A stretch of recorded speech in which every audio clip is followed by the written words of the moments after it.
everyone. My name is Marshall. Why do we talk like there's fans? All right, maybe Luke or Wyatt in the future.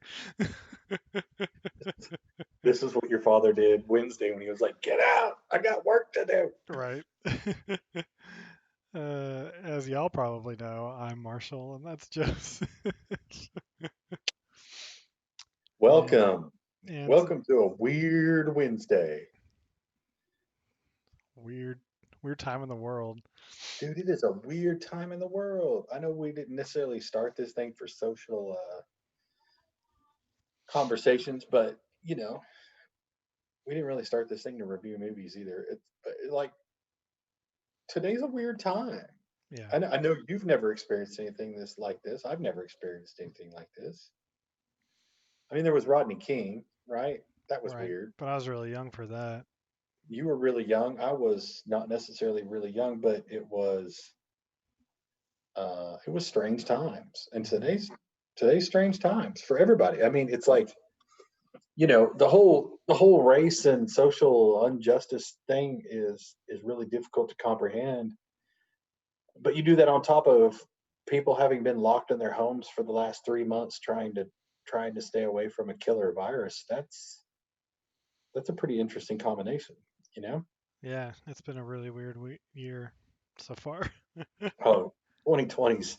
I do love on like social network and Facebook and stuff, all the memes that people put together for 2020 is like blank. And those Hmm. are 90% of the time you're like, that's pretty good. That's fair. Right. So what are we doing this week, Marshall? Well, this week we were going to discuss October Sky a little bit, and in honor of the SpaceX launch on Saturday that was successful. Dude, that was so cool to watch. Did you get to watch it live? Not Did you stream it? not live. I watched some videos following it. I watched a little clip of them docking with the International Space Station.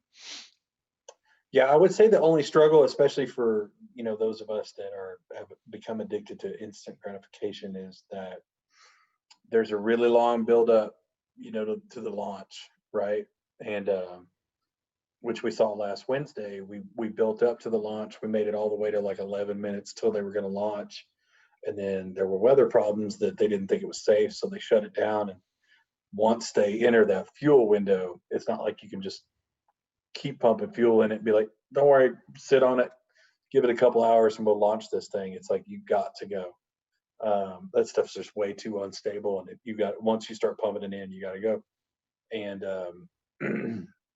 so we went through that on Saturday, and then they actually took off. But then once they take off and break out through the atmosphere, and they drop the piece of the rocket that gets to come back down and land on the carrier.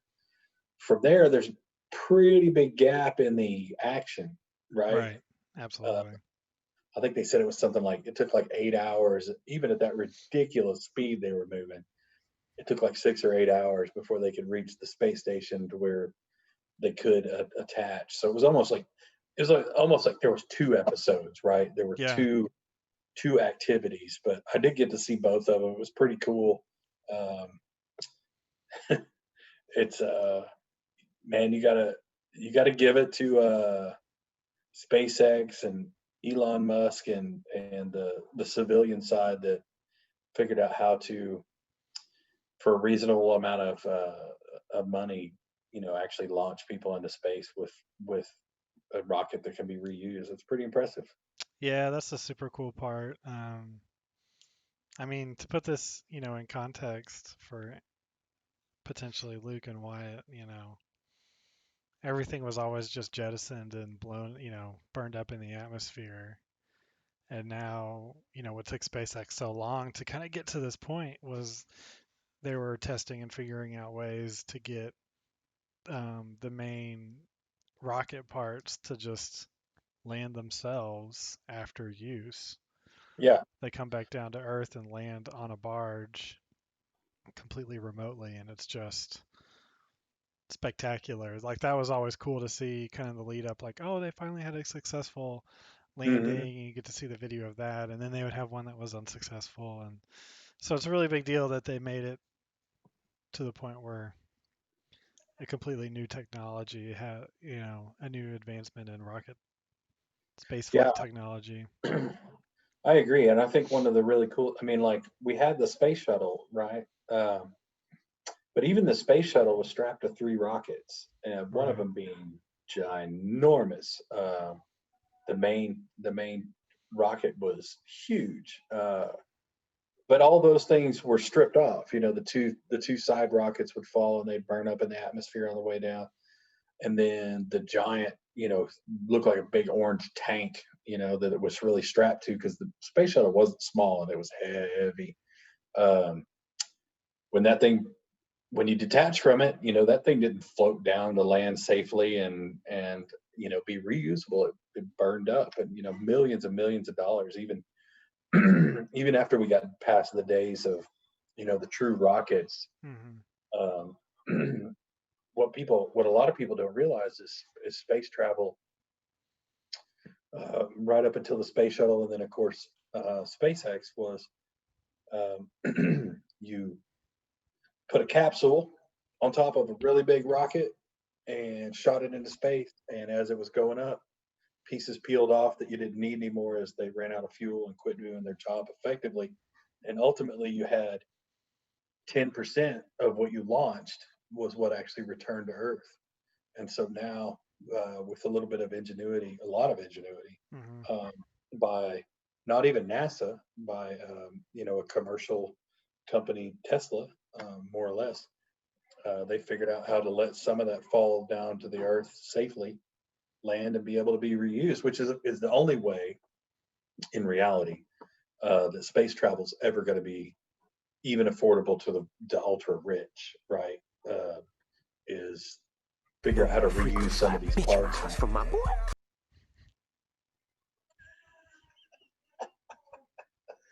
oh, those frequent flyer bitch miles. That's awesome. Well played. Uh, but yeah, I mean, it's of course the ultra wealthy would be the only ones to be able to afford it in the beginning, but at some point you hope it's like commercial flights where, yeah, it's a little bit steep to fly to Rome, but if you catch it at the right season, who knows? You might be able to go orbit around the moon one or two times and then come back. And that, I mean, if I ever won the lottery and somebody said, for $10 million I could go fly around the moon and come back, who else can say that? That'd be worth doing, right? Absolutely. I'm right there with you on that one. I think we asked each other that question last week, I think, or not on the stream, but we were chatting while they were uh, before their um, launch was canceled. And Hmm. one of the things I mentioned was that they would be commercially available, and they did like a poll on how many people, if they had the opportunity, would go up into space. And Joseph and I were Hell yeah. easily on that list. And it Which, was it was good to see that poll. I think the numbers were extremely high too, where people were yeah. like, Absolutely, And it's funny because you think about like you and me, like we're both dads, right? We're husbands and dads. And sure, there's some inherent risk in that, and there's some potential for not being able to get back. When things go wrong in space, things go real wrong. You know, you can land a jet on water. I mean, we've seen it in the Hudson Bay, right? But when things go bad in space, where you're in a pressurized right. environment, and there's no oxygen and it's terribly cold, and you know, but to me, to be able to experience something that you know only a handful of human beings have ever done, you'd have to be willing to risk it. I It's think it cool. would. Yeah, I think like when I went to the Grand Canyon, there's no video or words that can just accurately describe Right. the sense of awe you get when you see the Grand Canyon, the scale of it, the majesty, I guess, of it. And to be able to like leave Earth on a rocket and get to watch, have that same feeling, but looking back at Earth in a sense, Right. um, I feel like that is a, spiritual moment for sure. Yeah, I think that even if somebody said, "Listen, you can't land on Mars, but you can't land on uh, the moon. You can't even orbit the moon, but the only thing you're going to be able to do is break the atmosphere, feel weightlessness, and be able to look at the Earth from a perspective that only 50 human beings have ever done. I don't, maybe it's 100. I don't know. I'm just spitballing here. Right. Uh, you'd still have to think that was worth it. I mean, hell, I'd probably rather orbit than go to Mars. Mars is terrifying. Yeah, that's Uh, pretty terrifying. For some you're for not some coming back reason, from for Mars. for You some know, reason, it's probably like risk factor is probably just about the same, I guess, in a sense. But sure. it certainly feels safer to be like, I'm staying in my neighborhood here.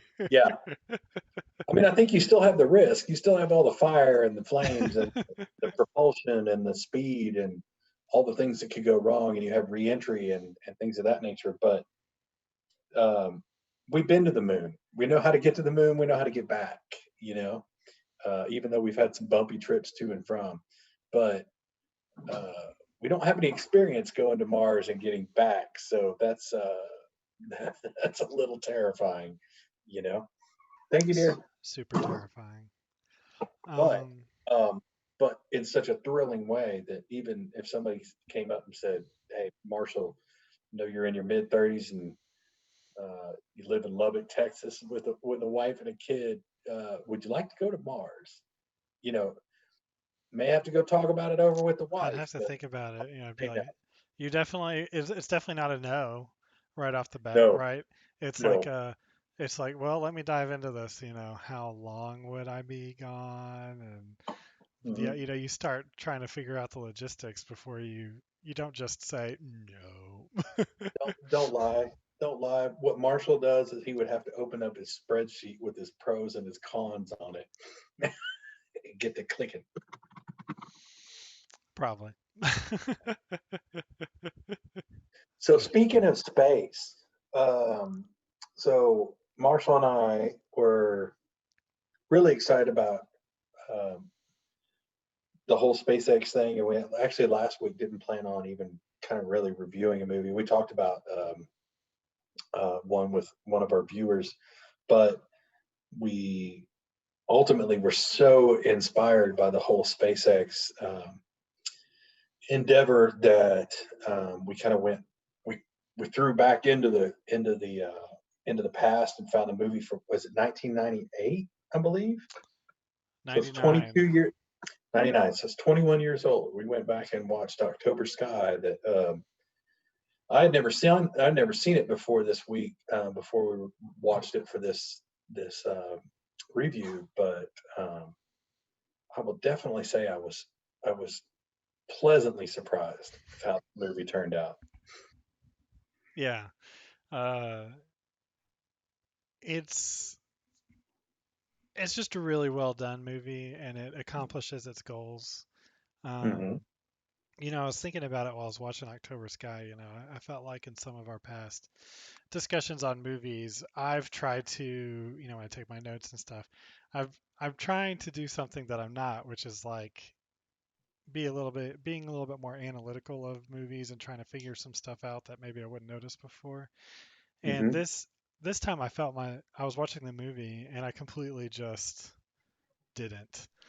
And I I felt like in this case I wanted to, play off of or discuss more about what themes the movie Mm. had in it, was trying to Okay, portray, and kind of more maybe like philosophical conversations on that. And I feel like that maybe should be more of the blueprint potentially going forward.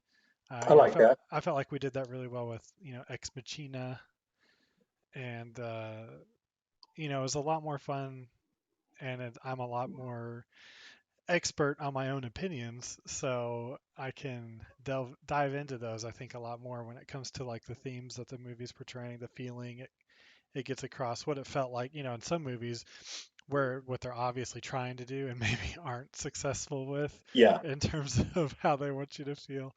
Uh, What but are you laughing at?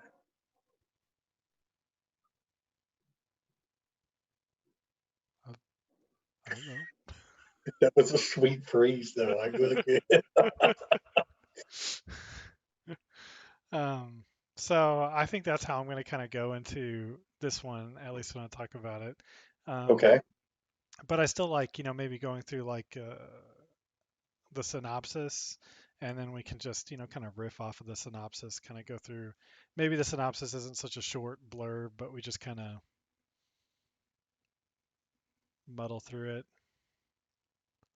slowly and dive into wherever we feel like diving in. sounds good. Uh, so with that being said, Do you oh, feel in charge? not at all. That's why you have I have released control of the soundboards here. Oh, that's good stuff.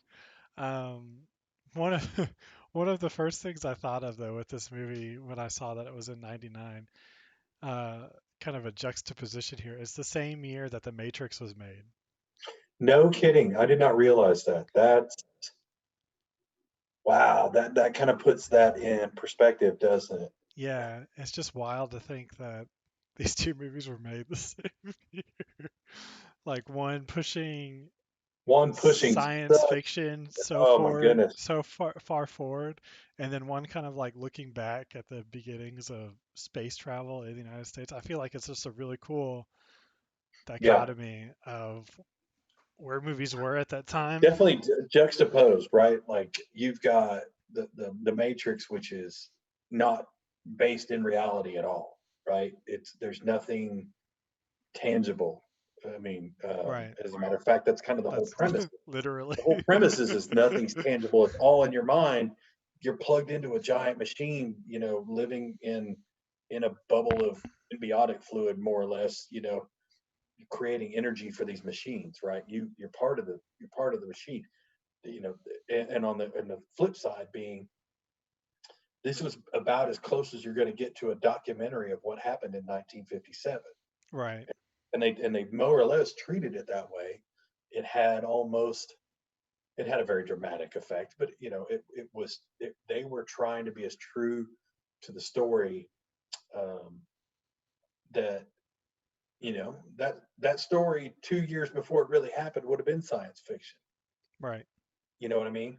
But obviously not to the degree that Matrix was. Matrix was. Holy crap! Same year. That's neat. That's interesting. Yeah. The first thing that hit me was, holy shit! Jake Gyllenhaal was a baby in 1999. I had forgotten too. That I don't movie even know I don't even know if Heath Ledger would have been into him back then. that movie kicked off and I was like, how old is like did they actually get a high school kid to play a Yeah, high school kid in this movie? Jake's just a baby. All right, so that was 99. Let's see, when were you born, Jake Gyllenhaal? 80. So he was 19. Yeah, I mean, Yeah, pretty true. And like that redheaded kid, I don't remember what his name was in the character, but I mean, I've seen him in 30 movies probably, right. and I think he did some TV as well. But oh my gosh, like I don't even know if that acne that was on the redheaded kid's face Yeah, was makeup. he's You know, 19. Yeah, he was 19 as well. good lord. Um, So they got some like, you see these kids and they're kids. You're yeah, like, okay, they're in high school. yeah, yeah. It's not hard to believe. It's not. This isn't 90210 where you've got 30-year-olds playing high schoolers. Oh my gosh. So That's one true. thing that was one thing that was one thing I did notice, that like the casting was probably the first thing that I really noticed. Um, Casting was phenomenal. The teacher, she was the wasn't she Laura the girl Dern from Jurassic who was Park, on Jurassic Park? which you wouldn't even, she did great. You would have Yeah, no idea except for the fact that you recognized her. except for the fact, yeah, and she has, and she has that same quality of awe Hmm. and inspiring awe, about her character, but also that same kind of a gentle touch that she portrayed in Jurassic Park as well. Hmm. Um, like that like she was a scientist in Jurassic Park, but she immediately had some kind of mothering instincts when it came to Right. those She was children, right? trying to get the guy to want kids. Right.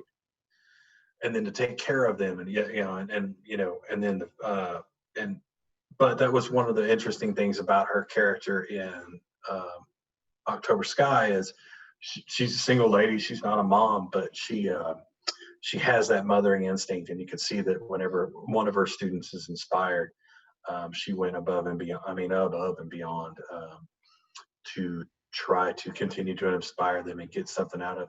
And I mean, the whole story as a premise of I don't remember what I watched something recently that had to do with kind of coal mining towns Oh yeah. and some of the injustice that goes along with those because the towns were all but owned by the mining company, and you bought things at the company store. You didn't go to Walmart. You went to the mining company's store where they sold you provisions Right. at whatever price they wanted to, by I the like how way. that was definitely in the Mhm. movie, but it, Yeah, it was by no means like what the movie was about. right. And they But didn't it try but to it add that in as a but they did layer it in enough to make you understand that there was a definite need for a young man with any aspirations or a young woman with any aspirations to get out of that town because right. Like when the mom, they blow up the fence, and the right, mom's like, "I waited 6 months for the exactly, company carpenter yes, to come out and give me that fence." because there wasn't a town carpenter. You basically you either were a support system like the school teachers or the people that worked in the retail shops or what have you. You were a support system for the mining company and their staff, or you worked for the mine. Right. And the, Yeah. and it's kind of like it was really interesting in the movie when the dad got injured and had to take some time off, and it was like, all right, who's up next? We got to earn money. Right. The mine's not going to pay dad to sit in the hospital. Right. And I uh, feel like that's another thing that people. So it's definitely something I wanted to get into. So why not now? But the idea, I feel like everyone's got their disenfranchised what life was like in the past, and how especially right now how terrible America is right now. But you know you have this situation where this is like the literal mining town. What are you doing? You have this literal mining town where the company owns everything. Everything, right? And this guy who's literally saved people's lives, he's like the dad, the best, Yeah, like you could hope for to be in this position. And he gets injured on the job, saving people's lives. saving And 12 men's lives. the mom says he has to go to a hospital in Charleston, and the company's not going to pay for everything. Yeah, it's pretty. And It's pretty messed up, that is it's just wild. And like dude. So I he's mean, got the black lung and everybody knows it. oh yeah, And everybody knows it. he just keeps going back down like um it's and it's all true. Like that's how, there was whole towns like that. Yeah, It's amazing how, you know, a generation goes by and nobody remembers that right. because nobody had One to of live it. the one of the true story, fascinating things I found out about that movie was, and very very common. It happened all the time. Was so the mining company owns the town, they own the mine, they own the people, and when the well, or I mean, when they, I mean, I guess, yeah, oil's probably the closest thing we really understand to it, especially being from Texas and Oklahoma. Is anyway the when the well runs dry, when the mine's not producing anymore, at the end of the movie, they flat out tell you they sold the town. They sold the coal mining Closed the the coal mine, mine, sold the town. sold the they closed the mine, sold the town, and basically there was nothing left. I Hmm. mean, because all the people in that town were there. The barber was there to cut the miners' hair. The principal was there to teach the miners' kids. Most of which because that was the next round of people that were going to go work in the mine. Right. unless you were just fortunate enough to be really brainy and be able to get a scholarship somewhere, which most of these kids didn't even know there were such a thing as academic scholarships. Right. They had only ever heard of their football All they knew scholarship. was that every now and then the football kid or the baseball kid, got to go to Clemson or West Virginia or whatever, right? And that was the dream. I mean, that's why Jake's character went into the mine to work, was to preserve the fact that if his brother didn't stay in school and he went to work in the mine, he'd lose his scholarship opportunity. Yeah. I mean, talk about the next man up mentality. Holy shit. Yeah. That's And a I mean, pretty strong sacrifice to make when you're 17 years old. and so we haven't obviously we haven't gone through the movie in order, so if you haven't seen Not it, at all. you're out of luck. But if you have seen it, you can follow along. So um I love that scene so Which one? much when he volunteers. Yeah. It is so real. So real. And you just know that's like one of the reasons you know the story is real is there Yep. wasn't some big dramatic fight build up. Bum, bum, bum, He bum. didn't It's have to like, look for inner courage somewhere. It no, was, dad's injured. My brother, he can't has a go. he has a ticket out, Yeah. and you can do the real quick math. Either Homer goes into the mine and his brother gets out, or his brother goes into mine and then next year Homer goes into the mine anyway. Yep. I think that sense of duty, um, that sense of pride, that sense of duty, it, it wasn't up for discussion. He knew that was Right. his option. I mean, he had, what were the options? What were the options? Right. And You know? that's and I think that, something that's not addressed, but it's that's something you do when you have a role model in an instance like his dad. You understand what it means, when you have someone like that who raised you, even though you could even though you could argue up and down that he wasn't a great father, he was a Mm, you can make the argument that he wasn't yeah. a great father. I mean, it wasn't. He was a But hard man, right, but but he's still a good person and a good role model, a hard worker, I, absolutely. And so, but I feel like, there's a lot of other people in the United States, today's days and age would be a really easy example where if he were faced with that decision of do you go to the mine for your family, people would be like, no. yeah. And so I think it's, interesting just being in the same house as his dad. Yeah. He knows what the right thing to do is, and he does it without question. Yeah, you can tell. So very much. I mean, I think it's a sign of those times, more than anything. In the 50s, mom stayed home, kept the house, raised the kids. Right, Right, dad went off to work. And that didn't matter if you worked for GM in a plant or if you had to go down in a hole in a mine, or if you drove a truck. It really, they were all the same, right? right. Those blue collar type jobs, it was always the same. And so a lot of times I think that put, like, mom and dad were two different people. Mom Oh held yeah. mom held the family together. She provided the food, she provided the love, the support, made sure the clothes were clean. So she was the one that had contact and a bond with the kids, right? You might look up to dad, but he was more. You sure as hell respect dad. You definitely respected him, and because he was because the dads of that era were, no, not the loving helicopter parents that they are today, but more, hey, I get up and I go bust my ass for you every day, and that's why I get, how's the comedian go? I get the big piece of chicken at dinner time. You know, Yeah. Well, um, absolutely. And I mean, I think like what, kids don't understand is the burden on your shoulders that Oh, could be if you're like literally the sole oh, provider for your can you family. imagine? No, I can't. And then especially in that day and age, like you see him arguing with the company about layoffs, Yeah, and it's because he knows, you yeah, know, these people. There's one person earning money for this family, for these right, families, and he's got to fire them for no yeah, fault of their own. right.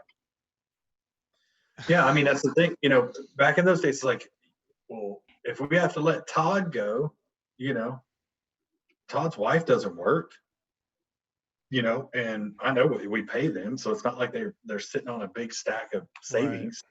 You know, we let them go. They have to leave this town. Yep. They have to go away. They have to go find another mine. They've got to go find. I mean, that was another really interesting thing that came up during that movie was uh, I think it was about that time that they realized that somebody was like, well, the company owns the house and most of the furniture in it. So even more so when you start thinking about it like that, like holy shit, the company owned the house, Yeah. and it was the That's a house. The house was a perk. right. Well, the house isn't a perk if you leave. Right. You know, if you quit or you get fired, the house is no longer a perk. Like you're gone. That's crazy. You know, Right. and it's something that, like you said, the burden that we don't realize because you know most of us our partners work also and bring in income. So if either the wife or the husband gets laid off, or whatever your couple looks like, uh, the you can make do. You know, And you don't immediately lose your house and have to move. God, yeah, your home and your furniture aren't tied to your job. I mean, if Right. if I lost my job today, I'd lose my laptop. You know, I don't lose my car. I don't lose my That'd make Wednesdays a lot sadder. not really because I got another. Hell, I got 2 or 3 laptops Oh, laying that's around anyway. right. But the point being, it's like the company doesn't own me. Right. But back then, especially before in the days of some of those really strong unions and things like that, it was a different, different deal. But anyways, like you said, very striking scenes that obviously come much later in the movie when some really strong, harsh decisions have to be made. But there's a before we go into kind of trying to maybe get back on the chronological order with the film, one of the things I found really interesting about this movie was, and I'm always really drawn to movies that make me get choked up. Because if you've engaged me enough that you've dug into my heart and found those feelers, Hmm. you can actually choke me up, as a 46-year-old, relatively hardened man. Um, that's pretty cool. And I Yeah. found I didn't take notes because much like you, I was way too fascinated with the story that my notepad laid over there the whole time. But I was making mental notes about the fact that there were some very, very inspirational connections and relationships in that movie that, as far as I'm concerned, without those, the movie falls flat and it's truly just a document. You're trying to do a dramatic documentary. But some of those Right. relationships, like the relationship between the father and the son, the relationship between the son, the kind of outsider son, and the golden child brother, um, the relationship with the nerdy kid, and the even nerdier disenfranchised kid, Yeah. right? Quinn. Yeah, the who without him none of this works. Much like with me and Marshall, if Marshall didn't provide the technology and the understanding of how this goes, we'd probably just be doing this over cell phones. I wouldn't be able to see him face to face and have these conversations with hopefully all of thousands of you enjoying. Um, And it wouldn't be and then nearly there's as much fun if we couldn't have the soundboard to play with. no doubt. And then on top of that, you've got the townspeople that went out of their way to help. Yeah. Um, and then there comes a time when two very unlikely characters step up and put their foot in it. Well, I didn't even get to the teacher.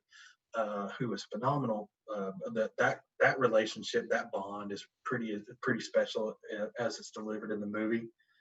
But then the dad, who nobody expected to be invested in this thing, the mom, who puts her foot down and really shows that she does own that household and run that household, and that you may be the mofo that goes down there and risks your life every day, but this is my house, Yeah.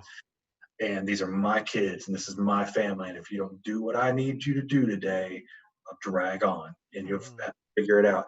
That was really inspirational and heartfelt. And then, like I said, the dad, and hell, even the principal, who, not to here's a little bit of a, what do you call it when you're not supposed to give it away?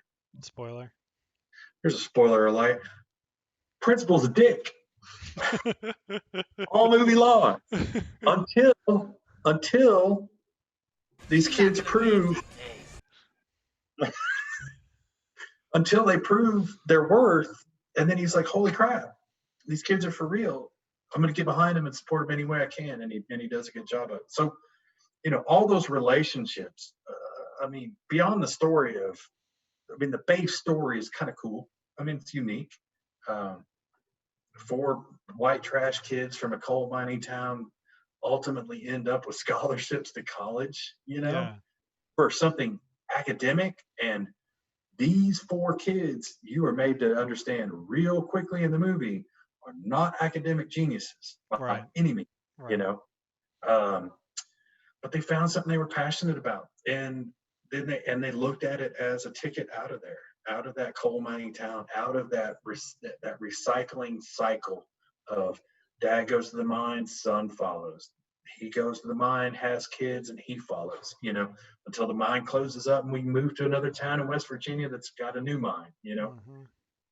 So that being said, so I really touched on those relationships, and I want to pass it to you because you've been sitting quite patiently while I rambled on. But those were probably the biggest things that I couldn't turn away from, was you know those interactions between human beings. That was really well done. Right. Absolutely. I think, that's a good point. Something that I hadn't really thought about all that much, but I completely agree with what you're saying, and that's that the relationships that the movie portrays. I mean, obviously, it's clear in the movie that without all those interactions, we don't get to the ending that we get to, which is really cool because it makes you think about how you treat other people, and then definitely appreciate the people that build you up in your life. Um, What you don't realize too is, and I think one of the things that story really portrays, is how a small act of kindness that and maybe that's where this is relative to what's going on in the world today, is how much a small act of kindness can really change somebody's life. Because um, you know had people not helped with materials for these four kids, or had the guy not risked his job to try to help him weld these pieces in place that were necessary for these rockets to even work in the first place, you know sooner or later that thing would have fell flat. you yeah.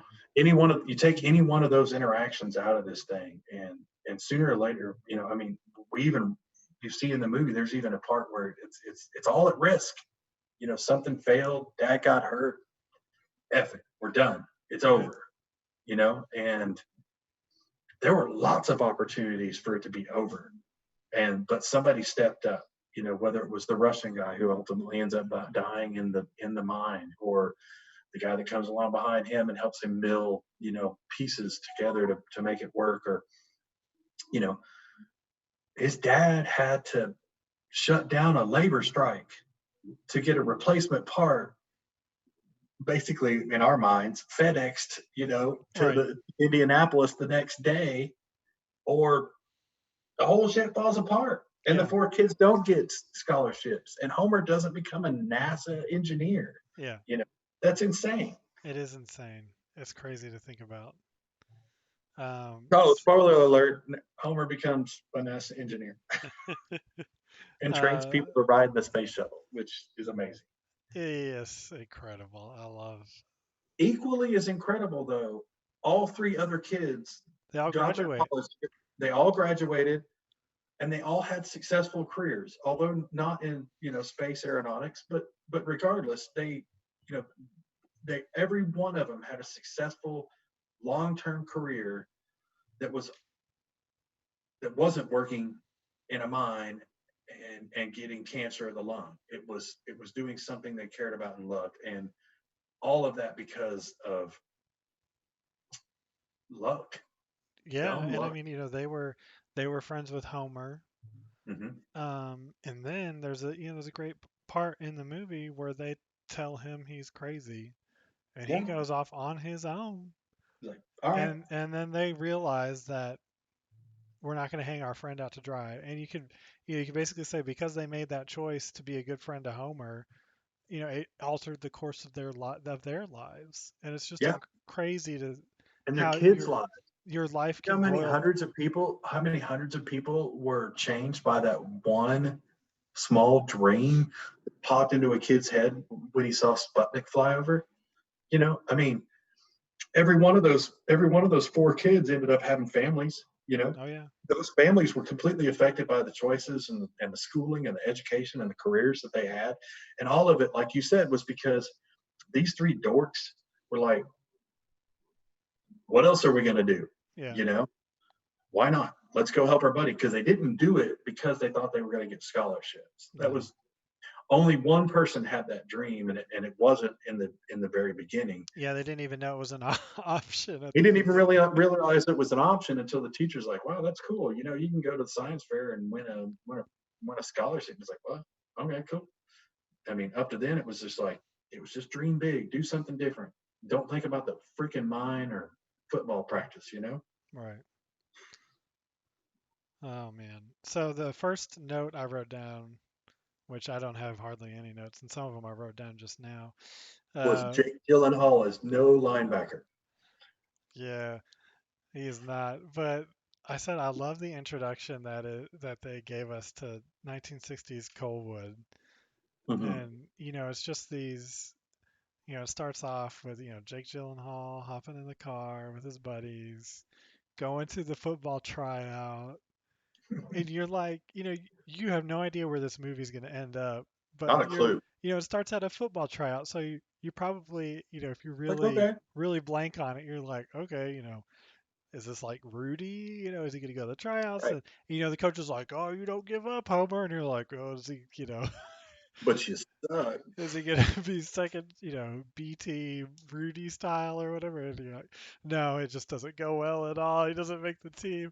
And It's then, kind of it's kind of funny because that maybe the nicest thing his brother ever said to him was when he was trying to do these tryouts and he was getting, I believe the term for being run over by an offensive lineman is pancaked, and it happened over and over. And but leading into it, the star football player, which was Homer's older brother, said, "Hey, take it easy. That's my brother." yeah, And make then him he look just good. smashes the shit out of him. And And he's, I he's like, thought dude, I asked you what'd to I make it. say? He's like, I did. I took it easy. He sucks. I did. He's like, I did take it easy. Did take it easy. It's not my fault. And that just sets That's but it's how brilliant. perfect is that? Because all of a sudden it's real easy when they go to the next scene to realize this apparently wasn't Homer's dream. This was something that Homer's dad wanted him to do, so he had to go do it so that he could at least report back and be like, I did it. They walked right over me. Dude stepped on my face. I'm done. Right. And I mean, can you imagine like there's obviously no movie before this point, but if you like retroactively look back at this scene, that's probably the most interested his dad has been in him No doubt. when No he doubt. asks, "How'd it go?" How'd it go? Or did you make the team? Right? Are you gonna be a Like, starter? And you're like, and then you got, his dad's like excited about something yeah. Homer's doing, and he has to say, "Nope." Only thing I'm worse at than football is working in the mine, and we'll get to that later, Dad, because I'm not doing either one. Right. That was And pretty emphatic whenever he was like, I am never going back down in that hole again. right. But I mean that like, they do a good job setting it up though at the beginning though. Like I said, For sure. the point when he makes the decision to go in the mine, they set that up really well because before that he is like he's also saying I'm never going down there. Terribly disinterested, has no interest. That's one of the cool things you learn right away is he's not a rebel Right. by any means. I mean, he's a good kid. Hmm. He's just a kid. Um, but and as much as he respects his dad, which, later on you realize that his father is his hero figure. Um, as much as he doesn't respect or love what his dad does, and as much as he doesn't want to follow in his dad's footsteps, his father is his hero. And they set Uh, that up right at the beginning. When yeah, he's going to you tell know his that dad from the get go. when he's going to tell his dad they didn't make the football team, his dad is pulling a guy out of the mine. Yeah, And he walks up, he's like, "That's my dad." yeah, And yeah. then of course his dad yells at Then the he's a real guy. asshole because he Then has to fire the guy. It's like, you're he never coming back in yells at here. the You're guy and a fires him, and man. he's like, He's like, "That's my yeah, that's dad." that. That It's guy at home every like day. in the first 5 minutes they set up Yeah, the town, they set up this dynamic between the father and both of his sons and them as brothers and his friends. It's just incredible. Like you're saying, they're able to pull at the heartstrings, and I think it's because but they do here's an so interesting idea. much well at the beginning of just setting up all these relationships. So if there wasn't a huge shift, if there wasn't a life-altering event that happened within a week of those tryouts, this movie would have just kept being the loser little brother on his path to take his place in the mine. Well, what are you saying is a life-altering event? I know what I think you're saying it is, but Um, well, the Russians launched a satellite into space that has never been done right, before, him seeing right? Sputnik fly over the sky. Which another thing that was really cool was he wasn't all that geeked out about Sputnik. He was over The there whole chatting with his friends the whole night, like not even caring. Yeah, everybody else was curious. The whole town was curious about it. Went out at night to look at it, and he tagged along because that's what his buddies were doing, Right. right? They were just on the But porch, like playing. but then he saw it, and they heard it because they were transmitting. Right. They The heard it in class the sound. next day. Miss Riley Yeah, played it for them. yeah, and it's like some of the other kids made fun of it, but there was some spark that was lit in Homer that it was like that thing. I mean, and the nerdy redheaded kid, he was like, "How the fuck are you guys not fascinated by this? This Right. thing's going 18,000 miles an hour. It goes around the earth every 96 seconds. I mean, these things today, where we understand light speed and we know so much more that and we've got hundreds of satellites in the sky, Just getting uh, crowded up there. it's yeah, they're having to decommission things and take them out of orbit. It's gotten so bad. But at this time, it's the only thing that's ever happened. There's never been a man in space. There's never even been. Did Sputnik wasn't the one that had the dog, was it? No, the Sputnik was before they did any sort of animal trials. Right. So, but the point being that that was such a I mean, that was one of those moments. That's like Kennedy getting assassinated. That's a life altering moment, and it hooked Homer. Hmm. And it didn't hook Homer because he was into flight or all that into planes or rockets or anything, but it was just like that's fascinating. Yeah, he didn't know anything about right. That's what's great. He didn't No, know anything. but He didn't know how nobody Sputnik got there. nobody knew anything about rockets at that time. One kid in that whole town, the kid that everybody had ostracized and ignored, was the only one that knew, and that's just because he was the geek. What was funny though was I feel like I keep stealing the thunder, but like the No, not at all. when he goes to the library, he goes to the Dewey Decimal System, and he's trying to find stuff in this shitty little mining town Right. on Like what rocket books would they have engineering, on which like rocketry? yeah, I mean we're so spoiled. This was only this was less than 60. It was 63, only 63 years ago, and I could find out everything about Sputnik with a click of my mouse pad. You know, Hmm. guys, they didn't have that information. It wasn't. It wasn't. It wasn't available. I mean, hell, most of it at that point was even classified. Russia wasn't telling you how they got Sputnik into space. Hmm. You know, it's insane. Oh, I But know. anyway, And then I don't know if you watched it um, when I sent it to you as like the trailer for the hmm, movie, but I sent you that scene where he sits down with Quentin. I was yeah, like, this is a way better trailer than the actual trailer. yeah, Which, oh, I'm. If I had sent you that trailer, you would have been like, I don't want to watch this movie. yeah. You're like, I watched the trailer again, and I was second guessing myself on watching this movie. oh, did The I trailer must was have? What was I terrible. drinking when I watched that 10 years ago? Yeah. It seems So so incredible. so then I just found that Uh, scene where he sits down with Quinn, and that, that's another one of those things. It's a life-changing moment for him. yeah. This decision to go against your social life, social norms, the social Oh, hierarchy of high school.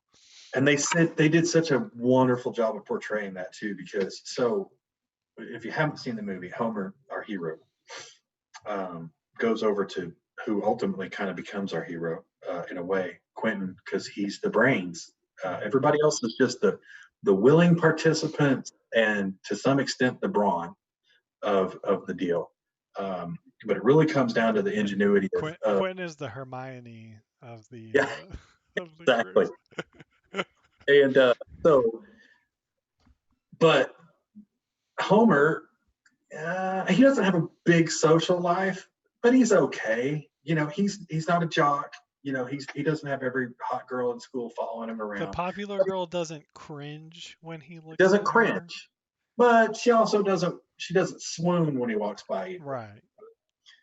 But Homer realizes, and his buddies tell him, like, dude, that is social suicide to go talk to that red-headed weirdo over there This that guy's ever sitting at a table all by by himself. himself. He's got the corner table in the cafeteria to himself every day for a good reason because everybody else has written him off as that weird dude. And they do such a great job of portraying that he makes that decision. He says, you know what? It's worth it because I want to know about this stuff. I'm curious enough that it's worth it. And when he goes over and he hovers and he stands over the table, they make a real purposeful scene about this. That he stands up and he's like, "What do you know about rockets?" And of course, the guy's like, "Everything." He's like, "Oh shit." I love the kind of dipping your toe in. Do you want to Yeah. go to the library with me later and we can talk about it? No, No. dare you? You don't thrive off being my tutor? How dare Right. you? But then there's like this scene where he pulls the chair out because now he's engaged because Quentin's got something he wants, something he needs, right? Right. And he looks across at the room and they're like, is It's Homer dead silent. talking? Dead Dead silent. silent, except for the whispers. They're like, is Homer talking about that weird dude? And he pulls the chair out and he sits down. And when he does, everybody's like, what? And the social suicide was attempted right there. Right. And and we all know as young men who at some point were nerds or to some degree in high school, the idea of going and committing social suicide in the cafeteria in front of everybody is, well, let's just say I would have never ended up in space. Right. I I was don't know I if was I too I much don't of a know if coward. I was a big enough man either. Right. That's just how incredible it is. And then you can see it on, I love how this movie doesn't have any sort of kind of contrived, because it's a real story, I guess. Right. There's no like contrived drama here. The second No. Homer sits down, Quentin realizes that he's serious and he's ready to, he's willing to throw it all away in front of everybody in his class Yeah. to learn about rockets. He's And like, so oh, Quentin's like, all you're right, really let's talk. interested. Well, he's like, let's talk about rockets. Yeah. All right. I guess you're sitting down and interrupting my lunch, so I'll tell you what I know. But then these fascinating four kids. It's the dumb one, in my opinion, that has a car.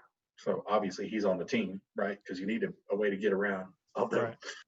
I don't think that car was terribly reliable.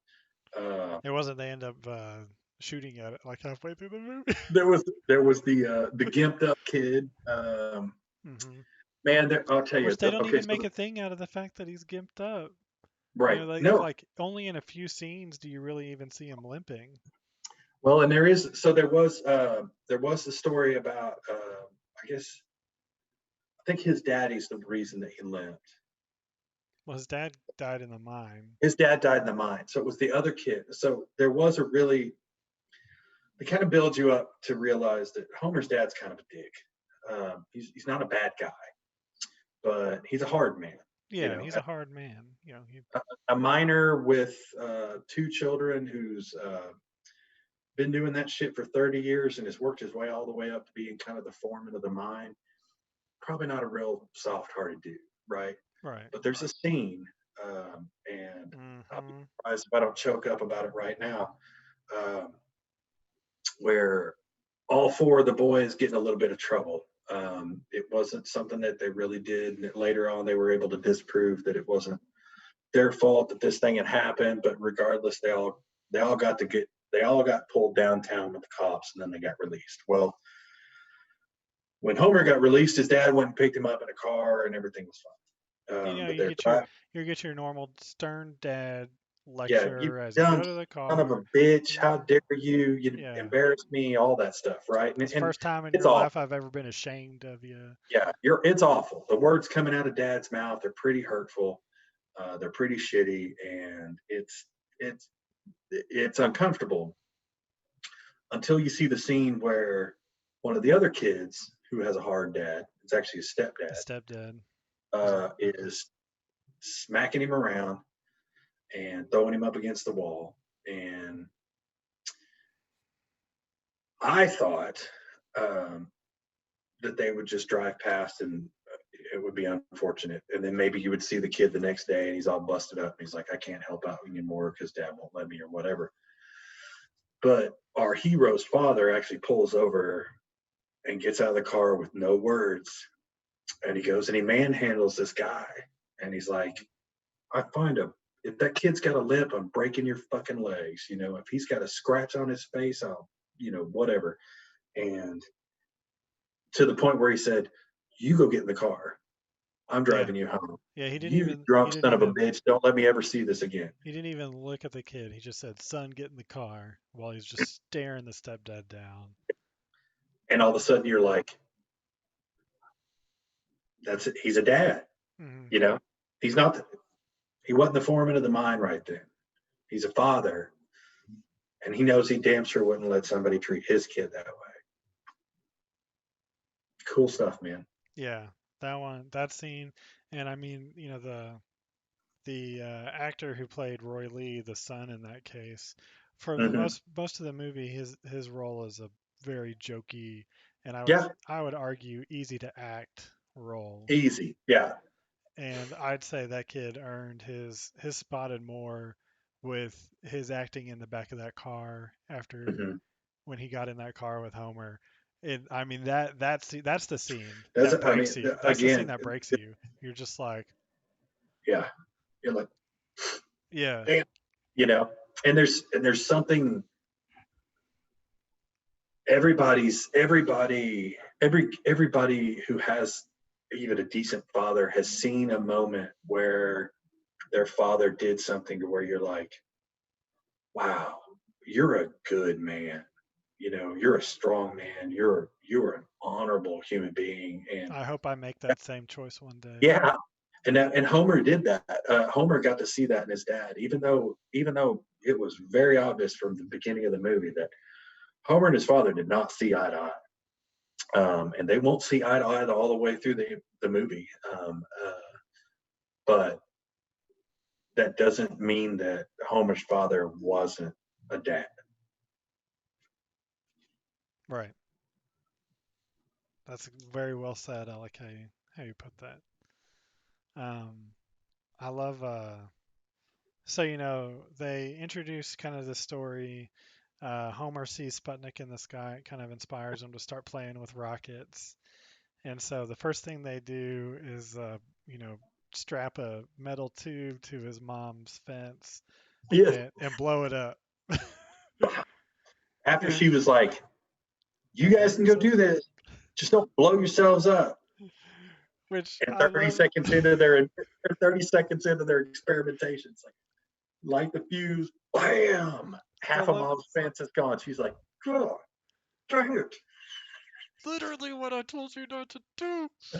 And I told but you not to do that. It I took me just re- 6 months to get the company man down here to build that fence. I just Damn it!" remember the scene before that though, when she tells him that is because they're all eating a meal, and like the dad and the golden son are talking about the football schedule, what games the scouts are going to be at, and I'm Homer gonna just build a rocket. blurts out, "I'm going to build a rocket." Like, what? I mean, they should have just said like the Are record you scratched. so are you so desperate to get into this conversation that you're willing to just say some random shit that nobody understands Mom, the backstory mom, of why you're saying this? You're just like the dumb kid at the table. I'm gonna build a rocket. Like, what? and and About football, stupid. I'm gonna build a rocket. I don't know if I mean, I Great, would love to just give this great. to Jake Gyllenhaal for doing it so perfectly, but I don't know if there's a way to even deliver that line without Uh-uh. making it so awkward, because it was just awkward, and I don't even know how you do it without making it awkward. Because I don't know, but I was I'm sitting gonna, in my he's living like, room like this, like, shoving, yeah, he's like shoving, "I'm gonna build a rocket," and I'm gonna build a rocket. you're like, for a Yeah, split second, you're like, I don't even know if I'm rooting for you anymore, right. Jake. Like this is And there was just the right level of immaturity, ignorance, and pure white trash just in that response. Like, I'm gonna build a rocket. right. You're like, I don't even know if I'm cheering for you anymore. That's Yeah, ridiculous. you just embarrassed me, Homer. And your father. Oh, that'll come later. Oh, never mind. Yeah, and so then the second rocket they talk about getting the washer to create a nozzle with Quentin, and every time is this is like a theme. The rocket's not working, and everyone's just kind of staring at Quentin to figure it out. But he's like, okay, well, we need this nozzle, so Hey, Ginger, do some math. he gets the the Russian guy to weld the nozzle on. He Yep. convinces him. Not a And washer. the The nozzle. nozzle. And, of course, the first thing that happens is that rocket goes straight into the mine area and almost just like impales someone. And so And it it's like literally, right outside his dad's office. And you're like, which is oh. crazy because if you watch what they made it out of, like lead pipe and a washer and like these metal blades for the the, fins at the the back. metal bladed fins are so scary. It's so terrifying. It's like they got in trouble for taking it to school because it looked like a weapon. Right. And I don't That even know thing why the nozzle thing's or flying at the 150 miles an hour the tip into is the wood for some wood. Yeah, reason. they toned out wood to shape it. I guess none of them knew how It's to like shape metal, but the ultimate vampire killing tool right there. exactly. That And pits when so that then thing his went dad, into the yeah, mine. his dad just, I would say rightfully so in that instance. You're Oh like yeah. you just launched a deadly instrument at rocket speeds into my workforce. You know, a funny thing now that you said that is we all we all take a little bit of I don't like his dad, right? Right. But now that you said it, if you put yourself in that father's shoes, right? Um, That was this time around. I sympathized way more with the dad than I watched this when I was younger. yeah, so he's just a really hardworking man who has had a lot of success and has earned a lot of respect from his coworkers and his bosses and the other townspeople because he's a man that's willing to risk everything to take care of his men. He busts his ass for his family. He does. He's saved half the guys' lives that work for him. And today he's doing everything he can to just save their jobs. Hmm. He's running around with fucking black lung, coughing his ass off. Death is imminent for this man. But but deep down, behind the gravel, is he's just a father, right? And he's really proud of the one son that's not going to ever have to get in the mine because he's going to get a football scholarship. He's going to go off and play football and get to go to college for free. And his other kid, he doesn't have that athletic prowess, so he's starting to set him up for what ultimately is going to be his future because Hmm. there's only really two options when it comes to living in a coal town, right?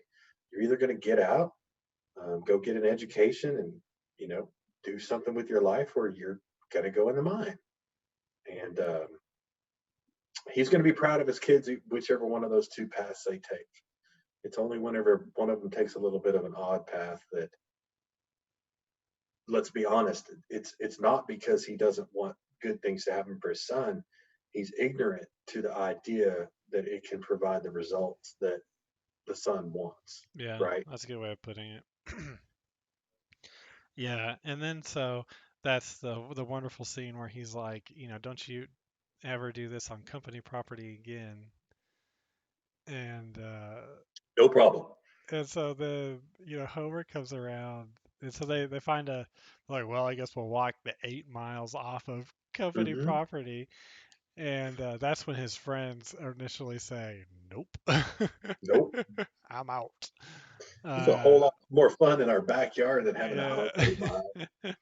And then they get off company property. They find this great piece of land to just play around on, and that's a great scene actually too, where they all show up and everyone is disappointed except for Homer. Except for Homer. Homer sees Cape Canaveral, right? Yeah, Everybody else just sees a place where they dump the slag, which is the leftover stuff that comes out that you can't turn into coal, right? It's the muckety crap, and they just make it basically just turns into a big flat slab of junk. yeah, But in his mind, it's perfect. right. And Concrete slab over here to launch from, and we're going to build a hut that we can hide in to launch our rockets. And he even makes a makeshift stick and a T-shirt sign yeah, for Cape Cape Coalwood. Coal Town or whatever it is, Yeah. right?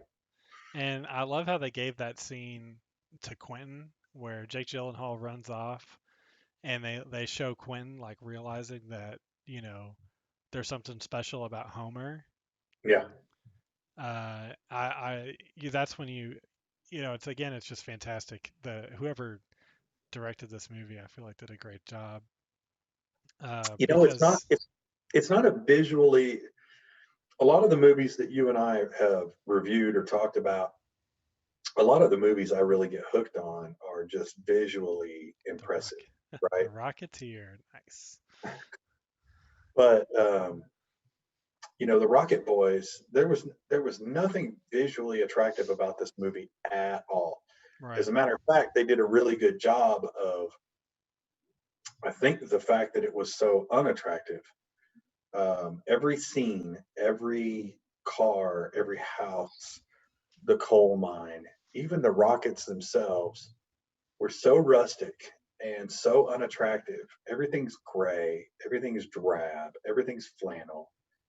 If it's not raining, it's on the verge of raining, and it Hmm. looks it looks like there's never been a really good sunny day.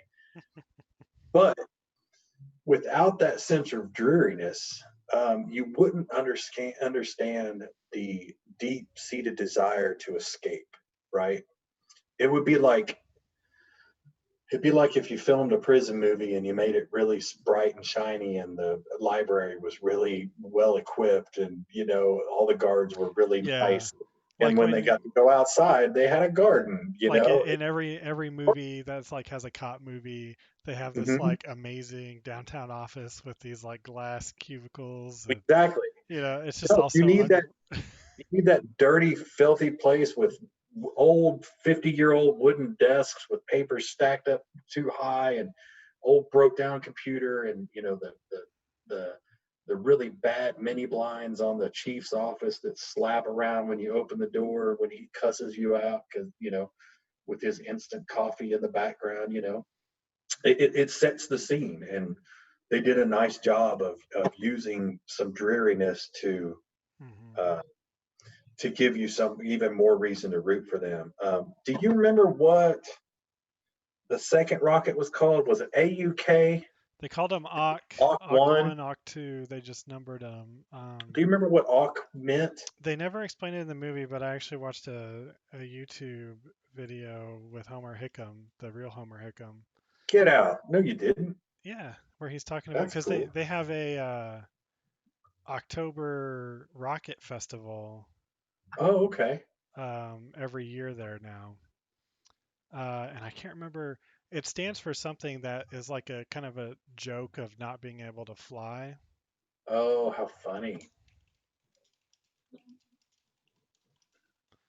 and so he thought he kind of got a chuckle. An auk is a flightless bird. That's right. And I think they actually said that in the movie when they were talking about it. It was really brief and really Okay. fast.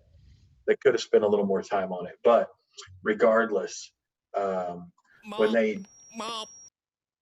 I'm sorry, it's awk, not mop. The One of the cool things about another little trail that they lead you down that you don't necessarily know that they're taking you down is um, every one of these rockets, no matter how many times they failed, and they got better every time. They actually started going straight, which was something, which for them was huge Yeah, because at this the point in the first movie, you get nine were just like they at did this some point in kind the of movie, weird. yeah, you get a real fun montage of You're like, just oh yeah. I mean, they look like. rocket Do you remember? failures They look a whole lot like the fireworks I used to buy from that are the supposed to road spit. Yeah, roadside stand that looks like it's supposed to go straight up, but instead it ends up chasing the cat across the yard or something. yeah, and then Uh, I love this. This is gonna be past what you were talking about, so I'm gonna or no, before you're good. what you where you're getting to, but I love how he's writing letters to his idol Warner von Hmm. Braun, and he's comparing the disaster of a full-size rocket exploding on a Yeah, test pad to yeah. his rockets Like exploding. I get it, man. We had the We've had same some shit happen over challenges here. ourselves, Werner. I can sympathize. let me let me tell you, Werner. I It's had just the such same like shit happen. a high school kid Oh yeah, mentality. Like I know exactly what he's going through. exactly. But one of the cool things was that so the AUX keep improving, and so the AUK numbers keep going up, much like NASA used to. I guess they what we had Apollo. It was 13 Apollo and one, Apollo Apollo two, 11. all the way Apollo through Apollo 11 was the one that 13. made it to the Right. moon. So So, but there's a very inspirational character in the movie that earns the right to be the name when they finally break the AUK um, list. They break the name, and one rocket, their last rocket that they fire off before the four of them get to march off into history, is named Miss Riley. mhm. And man, if because she died of cancer, um, Yeah, Hodgkin's. Hodgkin's lymphoma, and she didn't get uh, she didn't get to see their last launch because she was in the hospital. She did get to revel in the fact that they won the science fair and ultimately won their scholarships, but um, she was the name that was on her name was the one that was on the final rocket. Uh, and if that doesn't choke you up when you're watching it, the way it's delivered, then you might want to look into what's wrong with your soul because that was pretty freaking cool. That last rocket moment. So we're obviously skipping to the end here, which is fine because I mean, that yeah, ending has everything coming together to choke you up. everything. It has Miss Riley's Dad on the shows up. rocket. Dad shows up for the first time. The whole town, basically the whole town that isn't working right now, is there to support them launching this rocket for Miss One of the, Riley. And one of the then coolest. even then, everyone in the town looks up, to see the rocket in the sky. It's just Well, and one of the most. So that particular rocket was obviously their most successful rocket. They'd already won the science fair with they their used the understanding. nozzle from the science fair. Yeah, um, and it was obviously really successful. But one of the other things that really chokes you up is of course, and it's a true story. They named that rocket after Miss Riley, and Miss Riley actually gets choked up looking out of her hospital window because she can see the rocket, the final rocket, shooting up into the sky. It made it that far. I think they said that one traveled something like 2 miles or something ridiculous, which is crazy. I mean, that was that was a really cool thing that you got to see was these idiots were shooting off things that reminded me of pop bottle rockets that me and Marshall might have made in our garage in the beginning, and you're like, those fools aren't getting nowhere with that stuff. Right. To the point where they keep going back to the books, they keep going back and trying to understand what's not working, they keep refining their craft, and then they start having success. And addictive the most addictive thing to the human spirit is a little bit of success, especially following a lot of failure, right? You just have one thing work and then you're so inspired to try the next thing, you know, Hmm. to the point where they were contenders, Yeah. Yeah, the ending of that movie really, and then then they go immediately into like the footage, the real life footage of all the people and their kind of backstories, So and cool. it's just such a fitting end to a really good movie where you are now invested into all of these characters, and you're like, feed me this information about what happened Yeah. to them, please. Oh, yes, please tell me how these people turned out because, yeah, I mean, I'd have been broke. I'd have been, that movie would not have been the same if you'd have found out that all four of them dropped out and ended up working in the mine Right. and were Right. And you less get than less than remarkable, right? yeah, so you get faced with that. We talked about since we've been skipping around, but so they launch off a whole bunch of rockets, and then one day they're, slowly more and more people are coming out to watch them on the weekends, which is really cool for them. Really cool. And then someone from the newspaper writes an article about them, which then gets them blamed for a fire that Hmm. was a few miles away, and that's what Hence gets the them. beating. Yeah. So and then that's where everything kind of goes downhill. Uh, It Homer's almost crushed. It almost ruined the whole thing. right. So they got in a lot of trouble at school, and then right after that, Homer's dad got injured in the mine, and so then Homer had to drop out of school and go into the mine to support his Not to mention, not to mention family. they were also mad and so brokenhearted about the whole thing. The four kids that had been doing this and Yeah, they stopped doing invested the all their extra rockets. time and all their extra money, and hell, they were tearing apart a railroad to get scrap money to get scrap metal to sell for money, so they could do their project. Yeah, and And the thing about it too is, they didn't even know that it wasn't their rocket that started a fire because there was one rocket no, on that day that they couldn't account for, and they didn't know better to know. I think something I didn't realize, most of the times watching it, was that they believed that they could be responsible for that fire as well. yeah, it And I was think pretty that easy to believe that. I mean, yeah, yeah, yeah. But I you're didn't shooting realize that they did. You're watching the movie like, of course not. Of course they didn't, right. when I was younger especially. And so, I was like, man, I can't believe they just gave up. But if you look at Oh it no, I thought it was very viable that from that the would happen. I was perspective like, that they yeah, believed that they get it? could have possibly caused a fire, and I think some people um, were either injured or at least property was injured or something like that. Right. Like it was a big deal. And so, I could see how, that would stop you from doing what you're doing. And then immediately Homer has to go to the mine. And so my next note, which is, yeah, one note at the very beginning of the movie, and then the next note's like halfway through the movie. And it just says the scene where Homer goes into the mine for the Can I first interrupt time. real quick Go before you ahead. go there? Yeah, go Because ahead. one of the cool things was Homer is the one that did the math, Yes. not the nerdy kid, not their buddy who they Quentin. They relied on him for everything, right? He was the brains. Homer was the heart.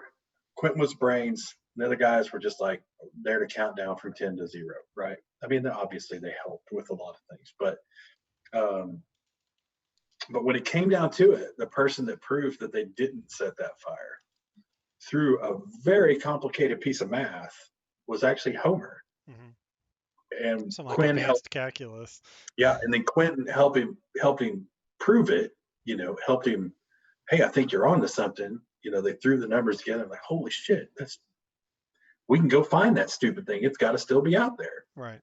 But if our math is right, that thing is, 2.5 miles, due east or whatever. But sorry, please go ahead. You were talking about there is a pretty serious scene whenever the first trip into the mine, right? Right. And so I feel like that scene is another one of the scenes that's just beautifully done in the movie where Homer's, walking into the elevator and he looks up and he sees Sputnik. That's pretty cool. Like they show that scene where they ultimately basically get in a cage. We'll call it an elevator, but it's basically a metal cage that is dropped down more or less by gravity than anything else, and it's pulled up by a cable.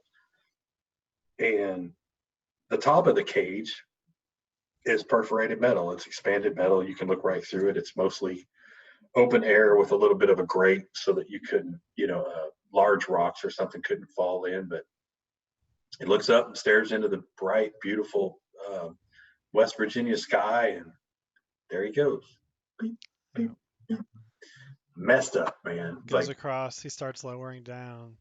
And yeah, he gets told by the wizened guy like, "Hey kid, turn on your light." hmm. So then he fumbles for his light and they just descend down in the mine and it's a real heartbreaking point of the movie where everything Homer's like stood for up until that point has just come crashing down, like one thing after another. First thing it was the Rockets getting arrested, and the next thing his dad gets injured, and then the next thing he immediately just gives up and goes to the mine, and you're like, how do you get out of this? How do you get away from this? Like you were trying to jumpstart your way out of this My position man.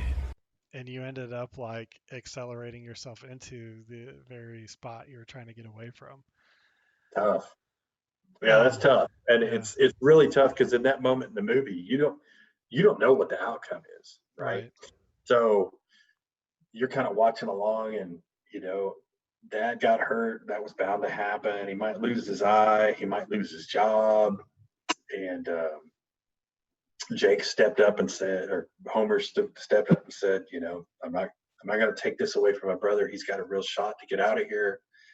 I'm not going to let mom lose her house, so I'm going in the hole. Hmm. It's just the way it is. And he straps on, pulls his new helmet out of the plastic. I thought that was kind of an interesting scene that, Yeah, he's got a fresh, clean set of gear, and it's time to go to work. And you just don't know. You don't know when he's going that hole, and he sees his future, passing by as he's going in the hole. You don't know that that's going to turn around. That's not going to be. where he Oh, by ends the way, up. it's a really sad movie, and it ends Right, with this guy loses his future and what have right. you. Yeah, it definitely could have. And then, so then we go through a little bit of time spent in the mine, and his dad heals up, and his I think his mom and his dad reconnect a little bit, Yeah. and since she has to take care of him, and he gets back down in the mine, and Homer is actually doing a pretty good job. He's doing a great job. I mean, everybody says he's a chip off the old block. I keep telling Dad, man, he's a chip off the old block, doing great. And in his dad's mind, he's like, holy, yeah, see, you were born for this. Right. You got my You'll have blood. my everybody down there saying you're gonna have my job in 5 years. Which is to his dad a big compliment because it took him 30 years to earn that spot. And Hmm. these people are seeing in his son what obviously he passed on. So he's taking a lot of pride in that because it's like that's right, Right. raise that boy right, and he does it the same way I do, and he's going to be just as good at this as I am, and I think that's because in his mind that's always had been mapped out, like we talked about earlier. His ignorance allowed him to believe that he had the one kid that was excelling in sports, so maybe he gets to go on and make something out of himself. The other one, he'll come do what I do, and Right. hopefully he'll do it well, and he won't embarrass me. But and you can see though he immediately like him and it's a really cool point in the movie for their relationship where they get he or his dad respects him. Oh yeah, there's definitely some bonding that went down in the mind, right? There's Right. there's some, you see a lot of times when all of a sudden dad's being complimentary of Homer, right? And kind of give him the old noogie and the arm around his shoulder kind of thing, and it's stuff that up to that point had only been reserved for his brother, and so all of a sudden he's got all this pride in him and stuff, and you can see Jake smiling. Hmm. Homer's like he's enjoying the adoration that he's getting from his father, but there's an unfortunate twist.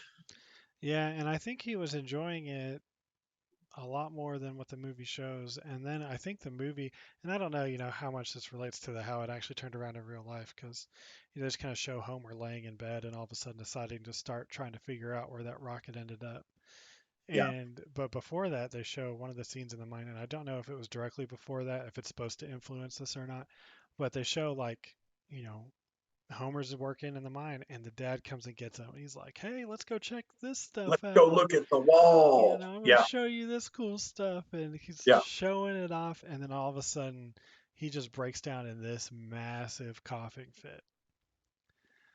yeah, And Homer stares and he's like, "You all right?" And he's like, "Yeah, a little coal dust never bothered me." And it just keeps going about how much yeah. he loves the mine. I And think that was I think that was meant to be more impactful, maybe than what it's portrayed in the film. But yeah, right, I think that's the realization that Homer has as he's laying in bed that night, and he was like, I'm in a rut, and if I stay in this rut, you know, I'm going to be telling my kid 30 years from now, little coal dust never hurt nobody except for that quarter except, size, except for it blood killed my in dad. my lungs, that's going to kill me. Or I mean, for most of those miners back in that day, I mean, they had so little protective gear that dying from cancer of the lung was actually the good way out. Yeah, he You didn't get lasted quite buried long. under, yeah, you didn't get buried under half a mountain. So, man, yeah, but there, some for whatever reason, Homer's inspired to go figure this thing out, and and he does the math, and him and Quint prove that they didn't set a fire, and so all of a sudden now the Fury's back, and not only that, but like the teacher supported them through the proving that they didn't do it after they found that rocket. Oh, I was finishing this. Thanks, love. Uh, the the teacher helps them. Even the principal gets behind them and goes down and helps them clear their name, because all of a sudden he sees, hey, these kids. I mean, if they figured that out and they really didn't burn that stuff down, give them a shot. And the whole Yeah, town starts to get behind him, and all of a sudden the movie turns to give him a shot, give him a shot, give him a shot, and they that was prove their worth. that was such a fun scene when Homer comes into the school and Oh yeah, when he's not even enrolled there anymore, and yeah. just does Puts the principal in his place. Yeah, advanced calculus in front of the principal. And the principal, I will say the principal held his own yeah. very well, where it, But but he was but ganged he up on said, it. "Are you keeping up with this? Are you Yeah, following me?" He's like, "Yes." but before that, like it was so great. The principal comes in and he's like, "You're not a part of this You're not even class. enrolled here. You're not a part of this class, Mr. Hickam." And Miss Riley is just like, "Neither are you."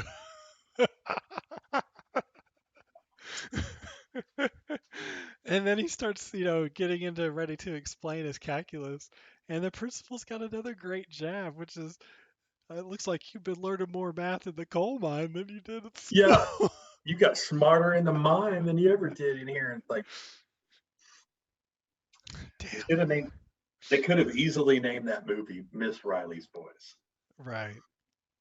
Absolutely. And so, I think that's when the principal was like, obviously they're serious about something because he's like, you can't prove it wasn't you, which Hmm. is so terrible for the innocent until proven guilty argue it. But Right? then it's so great when Homer's like, actually, I can. Actually, I can, and I'll show you because tomorrow I'm going to go pick the damn thing up out of the mud.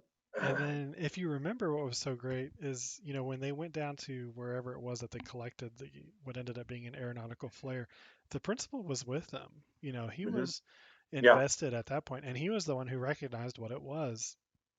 Yeah. And And he's that's like, when wait, that would have come from the military base or, right, whatever. and that's when he Hopped realized over.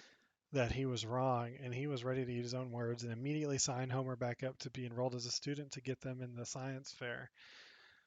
Yeah, that was a And I pretty cool mean, scene where he's got the kids in the back of the car after they've kind of proved their work, what they did. And mhm, instead of his character was built that he would be a really hard person to ever convince, and even if you did, he'd never lift a finger to help you because he yeah, was just kind of someone who would double down and never admit they were he'd have wrong. been embarrassed and he'd have stuck his ground the whole way, even when proven wrong, right? But Hmm. instead, as soon as he realized, hey, um, good job, you proved me wrong, not just mathematically, but you proved me wrong. We found the military piece that actually caused the fire.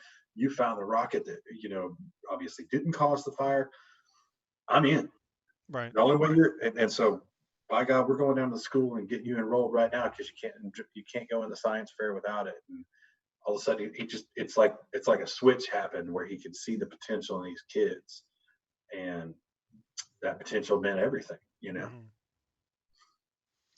yeah, and then so they entered the science fair, won their little local one, went to the statewide one, And then which, got to go to Indianapolis yeah, for the national. yeah, the national one. Yeah, they won the statewide one, and then they went to the national one, and that was really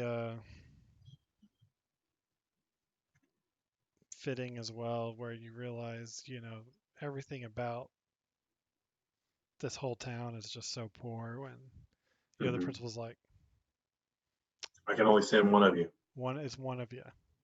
Hmm.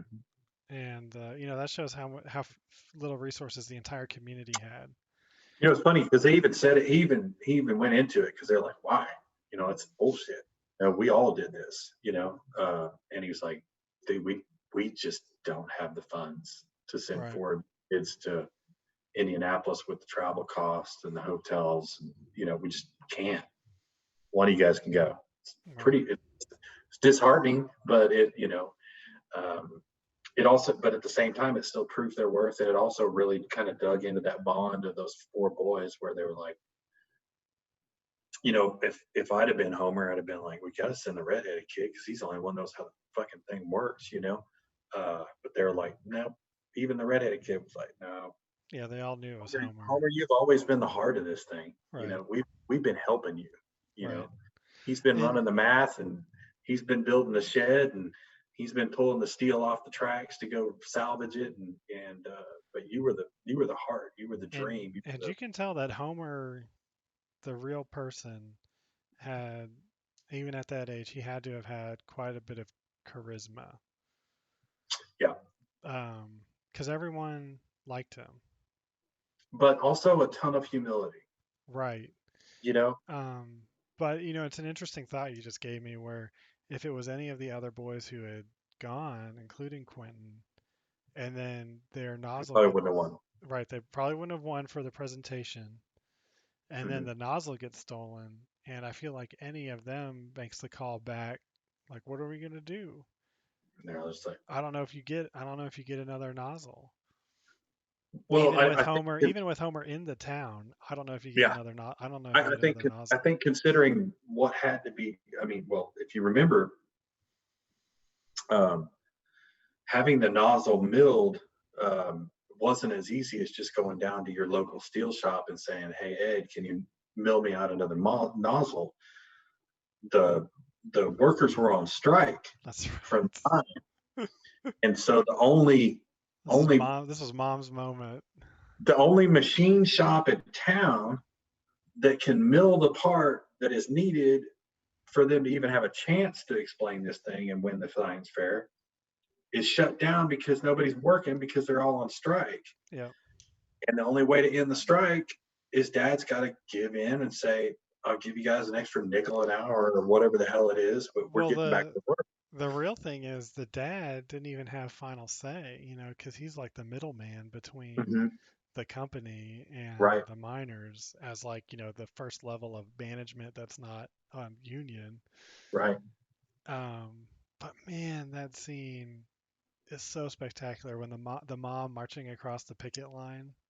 she has a couple of pretty good scenes in that movie where she's a dreamer. Um, she's just a small town lady that married a guy that works in a mine, and she dreams of living on Myrtle Beach one day. She's painting a mural to Myrtle Beach. She's basically blowing up her postcard, which is her only memory of this place, right, on her wall. Um, so she kind of lives in La La Land because I mean, she's that's a housewife in a hard small mining town, and Right. Like, not a lot of her boys are 18. She's not really gotten to be a, not a doesn't have lot of to, luxury in this lady's life. yeah, Not a doesn't have lot to of be a fun time. Not a lot mom of so much anymore. not a lot of Sundays not brunch with the girls and trips to the mall. Let's just Right. say that, right? Um, but by God, whenever it comes down to it and it's nut cutting time, she storms across that picket line and she goes into her husband's office. She's like, "You're gonna figure this out, or I'm leaving, and you could just deal with it." And he's like, "Okay." And she referenced something that happened at the earlier in the movie on Homer's birthday when she was like, Homer said you love the mine more than the family, Oh yeah. even more than me, and she said, and I stuck up for you. And it was, So like, prove me right. yeah, prove me right or prove me wrong. But if you prove me wrong, your family is gone. Yeah. The repercussions are going to be equivalent of however you decide to deal with the action, right? Right. Either you're going to have loving, happy mother at home and two fabulous boys, or you're going to be sitting here in this place rotten for the rest of your life on your own. But you're going to make this right by my baby, you know? Hmm. And that's pretty cool because ultimately, I mean, even even his brother, who's kind of a dick the whole movie, except for in the very beginning, whenever he was like, "Hey, try not to hurt him." That's my little brother, right?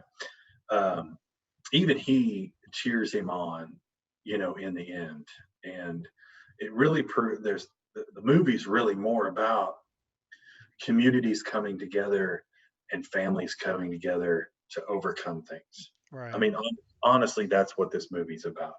It's a cute story that four kids from a mining town got to go to school on full ride scholarships. Not very realistic, except for the fact that it was a true story. But I mean, ultimately, it's a movie about community and family and love and support. Yeah. Yeah. I mean, that was great. So of course, the dad swallows his pride, I guess, Oh, for sure. Oh, for sure. or his straight up just misunderstanding of what's important to his family. I think it was a gut check. It was a Yeah, reality check, right? I mean, it was a most definite reality check. oh, you're taking this seriously. Oh, okay. Right. And he ends the strike. They come to a resolution. Yeah, the way they make it sound is he facilitates a resolution between the company and the Opinion labor. Yeah. laborers. And then the second they're all shaking hands, you not only get a sense that it's a temporary thing, Yeah. he immediately walks over to the guy that's the machine shop guy, and he's like, "Don't you have a job to do?" I believe we have a cone that needs to be fabricated, And sir. it's like And you get your butt in there and you make get in this there and nozzle mill for that us. damn nozzle because somebody's got to drive that damn thing to Indianapolis because And my then like son. half the town is on the phone with Homer when he's talking to his mom, at the like payphone, and half the Yeah. town's there like, get him over. It's just they encompass. Such a cool moment, too, because there was she's talking to her baby, right? She's having to do it from a public phone because she got mad, threw their phone out in the yard, and which is a pretty cool scene, also. Hmm. Uh, and it's like she doesn't even realize all these people are behind her until they start cheering, and she's kind of like, "Good luck, baby. Yeah, I'm gonna love you." pick it up at the station at 8 a.m. Yeah, And yeah. FedEx has got it. so that was all. Like you said, it's the Rocket Boys, which is the title of the book that the Homer Mhm. Hickam wrote.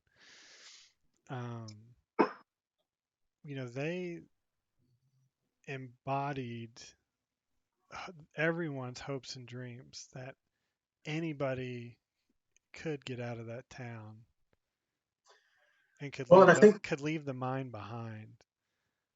I think one of the things we don't realize too is because we're so far removed from it. I mean, it's like I said, it's 63 years.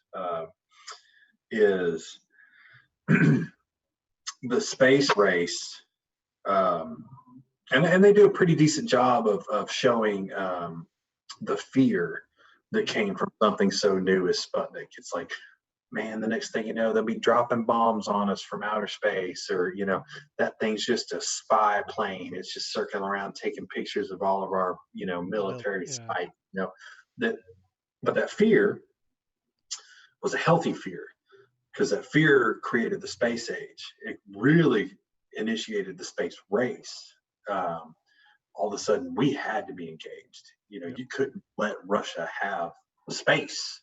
You know, um, it became a patriotic thing. It became a call to arms. It was the '60s version of the Greatest Generation that went off to war.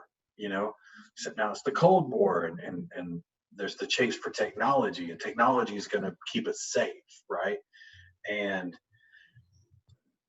if you go back, space was so interesting to all of the United States and the whole world. Let's just be frank about it. Cars look like spaceships. You know, um, everything was space age. It was space age technology. It was, I mean, this thing, Sputnik and the rockets and the chase to the moon. Um, there was 2 decades that was every headline. yeah. I mean, even the genre science fiction. Oh There yeah, weren't science fiction novels until the late 50s, early 60s. yeah. I don't. I think, and that goes back to technology of. I don't. I think the way that World War II ended with science for the first time being heavily influencing on the military battlefield because it always just been brawn. I mean, it was tanks and bombs, and we're starting to get airplanes to drop bombs, but it was just another way of deploying bombs. But when you start splitting atoms, right, now it's science. Now it's quantum physics, and I think that along with the space race is really where science really opened up. And like you said, science fiction, a genre that didn't even exist, really started to blossom, right? Yeah, it's that's why inspiring and incredible. And then yeah, so he wins the national science fair, and that's another great scene where you have all these college recruiters just like shoving business Yeah. cards in his shirt. Yeah. Something that we would only associate with like The a best big football athletes. recruit winning that last big game, and all the coaches are coming up being like, West Virginia Tech sure would like to have you, boy. Yeah, That we've seen that movie 1,000 times. How many times have we seen the recruiters coming up going, please come, please bring your brain right. to our school where we can turn you into something better. You know, Yeah, never see that. not in a movie, Not in a movie, on I mean, TV. not Yeah, till Matt Damon's doing math because he's a janitor, you know? yeah, yeah. So that was really cool. Goes home. How do we take 2 hours to review a movie that takes 2 hours to watch? It's just too good. We got to talk about how it makes us feel. Yeah. And I think that if so, we're not professionals. We proudly say that, and I think we'll probably have shirts made soon so that I don't have to see Marshall wearing that Texas Tech shirt. And This is a different you guys, one. It's a different Texas Tech shirt, but it's still a Texas Tech shirt. Point being, and nobody wants to see me in V-neck T-shirts anymore. We may actually end up with a "We Are Not Professionals" T-shirt soon, but this to me is fun because we do care about these things. This is fun. And I hope because I don't know shit about film or cinematography or any of that stuff, but this is just fun. And sometimes we watch Tremors, and I have a hard time putting together notes for how I'm going to rate Tremors. How Tremors But then makes me feel. sometimes, yeah. But then sometimes there's movies like this that totally surprised me. I didn't even know I was getting into, except that I knew it was about early space travel, maybe. And I dove into it. And last night, man, I was looking for my tissue box, and I'm like, this thing's got all the feels, man. Like if you walk away from October Sky with dry eyes and man, you got a cold heart, because that's a well done movie that's really set up to make you look at things through different angles. Hmm. Hmm. Hmm. Well, Yeah, I like it. Hey, yeah! It's like you're saying, it's just kind of, it embodies so much kind of like optimism and hope and relationships you can relate. It's so relatable.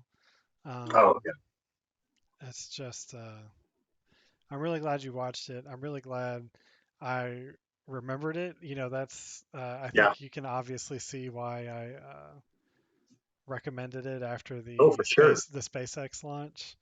oh for I sure. was like, this would be perfect. Because, Oh, yes! I was wondering what would break first. because Joseph and I, like, literally, that Wednesday that they had the failed launch, we were on Skype, both at work, and we are just, IMing on Skype and had it on in the background, this, launch, and you're just so excited. It's, you're excited about it again, and you're like, Yeah, people are going to space.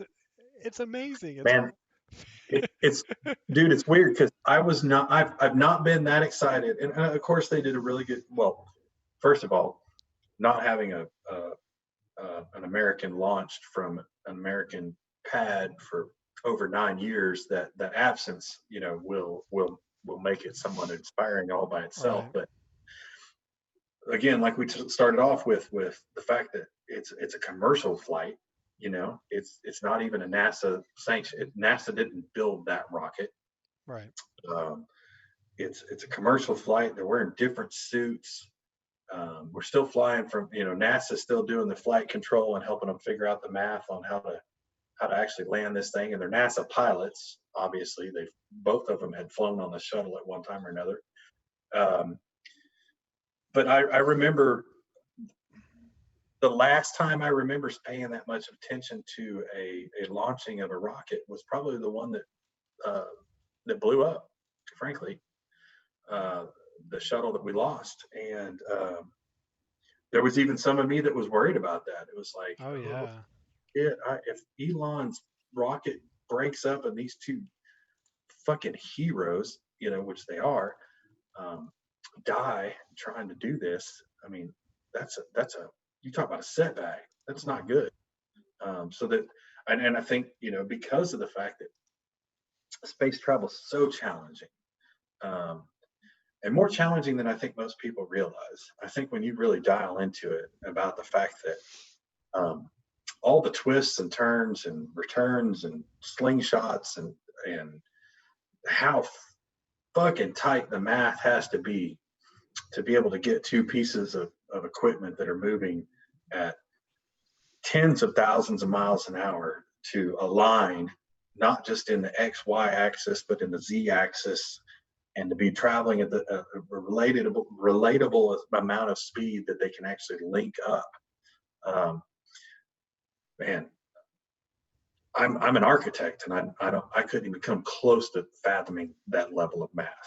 yeah, And so many things have to go right for things like that to work, and more often than not, they work.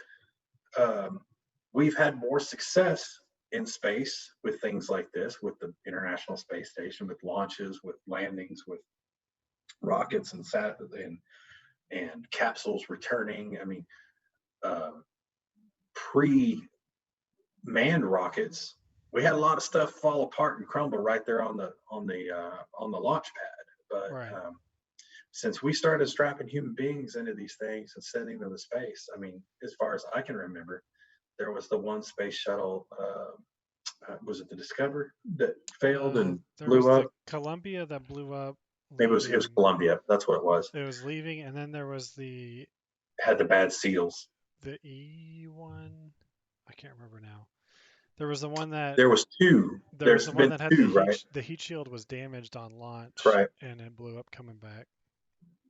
So, I mean, for instance, again, so we've had so much success for something that's terribly, terribly difficult, terribly complicated, and so little that, us as the general public really understand of what goes into trying to put these things together. And I think watching the movie Apollo 13 is probably the closest I ever come to realizing just how bad and how difficult How it much is. can go wrong? Because when that particular thing, just everything kept failing, and they just, every time they'd find a problem, find a solution to that problem, they had to start working on the next problem. And dude, I'm not Okay, gonna lie, well, like I saw the cockpit for Bill and Doug, Bob and mhm. Doug, Bob and Bob Doug, and Doug, the guys from Canada, remember? Do you remember and Bob and Doug from Canada? Oh yeah, eh? oh yeah, and everything's just that touch screen in front of them now, like compared to Apollo 13. To where I was like, what happens if the screen goes black? Dude, I had legitimate fears too, where I'm like, in Apollo 13, everything was on a switch, Yeah, and like was accessible, and it wasn't everything except for the guidance computer wasn't software based. right. It And was so I'm all like you couldn't have the dude come in and figure out a new process for how to, how do you turn things on and what do you leave off?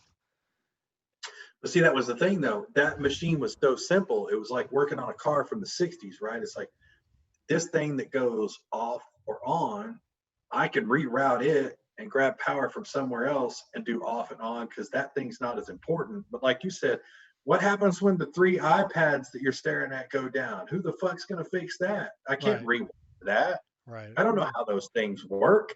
Like you can't get your program updated while it's all Yeah, shut down. yeah. Like, hey, Houston, we're doing about 18,000 miles an hour, heading straight for the sun. But Do you want me to turn it off and on again, yeah, or do you just want it? Is it the top right button and the button on the other side? I hold them down at the same time for 5 seconds, then it reboots.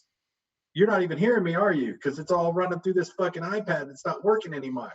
Ah! yeah? That's how I mean, and I know Where's it's the all Apple tech kid? where's the genius? Yeah, where's the Apple Genius Bar guy? He walks out in his blue T-shirt and he goes, "Oh, don't worry about this. I got this." Oh, I can't repair that. You're gonna need a new one. Oh, we're gonna have to order you a new one. Can't get a new one up here, Ed. We are heading towards the sun. Ooh, sorry. Oh, my bad. That's Yeah, all. that's some crazy shit. That's some. It was funny too because it reminded me also. You remember Hal? Yeah, 2001: A Space Odyssey. I was like, this might be a little too close to Hal. Like, where Where where everything's automated. Like where this Dragon just wakes up and goes, "I don't think you want to push that button, Bob." this was a Like, really big deal because it was the first time that they docked yeah, completely, automatically. yeah. They were talking about how the pilots were going to get to play with the rocket and do some tumbles and some turns. So it's like as they're approaching, we're going to give you manual control, kind of manual control. You're still going to be going in the right direction, but we're going to let you turn it and twist it and play with it as if you had to in case for some reason something failed. We're going to need you to parallel park this bitch, right? But Which is hilarious because what that means is they're just still testing it. absolutely, yeah. You guys, well, Because I mean, how do you fucking test that? We don't have any space on Earth. Like, Well, you I don't feel know like what you that. could test it in You space, don't know what not that goober's not acting. Yeah, not you don't on know what that. approach to dock. Yeah. But like, but don't But worry. that's how they The used to do it. computers have So, it totally under control, so there's nothing you can screw up. oh yeah, just turn it the wrong direction. The computer will fix it. Which is fine because the computer's going to take it back, and Hal's got this. Don't worry. But we're going to let you play with it for a little while. Yeah. Like, let my 7-year-old sit in my lap and steer the steering wheel Why don't in you the piss name. Hal off a little bit and see if he fixes it Till for Hal you? goes, would you please stop turning the ship? I've got to land this bitch. Stop. Oh, so there is an amazing. You just reminded me of something I want to show you right now. Is Michael Fassbender Hal? I mean, maybe Was that too much? if the black obelisk controls all. Okay, Mm. YouTube. So let me ask you this: What's up? which was 2001: A Space Odyssey was a Stanley Kubrick film? No, am I wrong? I think you're right. I think that may be what we need to do next week. 2001. I mean, I'm down if that's what you would like to do. I'm definitely planning on letting I you mean, I'm pick. really enjoying this. I'm really enjoying this this science fiction I mean, thing if that you're we're. enjoying science fiction, I can give you some objectively bad Well, but Mars I'm movies that I love. no, but I'm also liking the kind of dark genre that we dabbled with a little bit with Ex Machina, in the sense that um, 2001's dark. Yeah, You know what else is another dark one? Is Event Horizon. That was a little that creepy. one was in. That's an Fantastic. intense movie. I That is a remember good. I We can watched do that that one. movie thinking it was like a normal sci-fi or sci-fi movie, and I was like, "What the fuck is going on?" Right. One thing I will say too is you keep talking. We the science fiction thing. It's like, do you remember the Sigourney Weaver Aliens Yeah, sequels and movies? I They were mean, fantastic. They were do I remember all of groundbreaking. them? I don't really remember Aliens 3 that much, but I remember all the Yeah, other yeah. But ones. I'm thinking of like Aliens, and Aliens 2, right? So that trilogy of hers, groundbreaking, groundbreaking, fantastic movies, right? How rare is it though that the Fassbender alien movies that came after that, and they so far, they're so much more intriguing that I don't know if I'd ever go back and watch another one of the Sigourney Weaver ones, because Covenant, for instance, or You're I wrong. mean, it's just too much. You know what I mean? You're wrong. I love the OGs I with mean, the Sigourney Weaver. OGs set it up. I mean, and one of the best things about the OGs was the mother alien with her cocoons that open up and do their thing. They were all born in the 80s, like before CG and before, they could do a whole lot. I mean, those things were living, breathing things, right? And so that part you can't help but be impressed by. But man, when it goes to the Covenant, or any of the predecessors, so to speak, man, those things are dark and entertaining. I mean, they're truly sci-fi horror, right? Oh yeah, yeah. That in a way those movies kind of get away from, well, not even in a way. Those movies get away from the alien being the bad guy. I disagree. Okay. Paul Reiser, Paul Reiser is the bad guy in Oh Aliens. yeah, I agree with that. And The well, company was always set up as being the bad guy in all the original Aliens. It was always corrupt. They were always on a fucking shit show of a mission, um, that had no regard for the people, right? Um, it's and they just happen to interact with this alien being, right? That hmm through its pure design was pure evil, but I mean, not pure evil. I mean, it was a carnivore. You know, it was you know, Don't worry about that. what in the hell are you doing? I want to play a scene for you, and I couldn't find it on YouTube, so I pulled it up. Do I need to switch over? Okay, I'm on. No, My screen is I now know, on. I know where your screen's on. Don't worry about it. I'm saying I'm looking at Teams now. If you want to play something, Not yet. I need to get it to the right scene, and then I need to flip over what you can see. so And I'll play it for you after we get off it's a the little stream, after. so it doesn't. It's a little after 10 o'clock. We have definitely burned 2 hours of internet time, and I think it is time to do two things. One, what are we going to talk about next week? Two, how will we rate October Sky? I give it 2 thumbs That up. is that is 2 thumbs up from Marshall Drennan, And and it's I will. back. It's definitely on my must-watch list. I'll tell you this. I, I I definitely didn't go into it expecting to say this, but if I ever am flipping through channels and I see October Skies on, I'll probably stop. It is probably in my A Knight's Tale, Shawshank Redemption list now, where if it's on, I'll have to stop and take a look.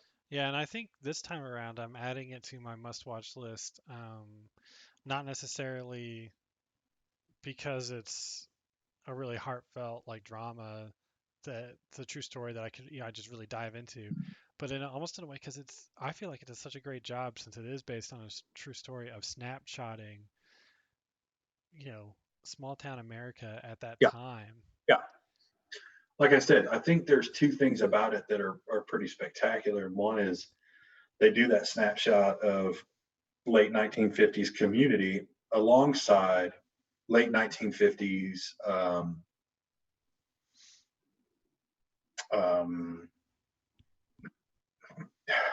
very simple life all of a sudden came slamming in a very dramatic collision with science fiction, which was no longer fiction anymore. You know, the Right. space race was on, and we were sending a man to the moon. It was going to happen.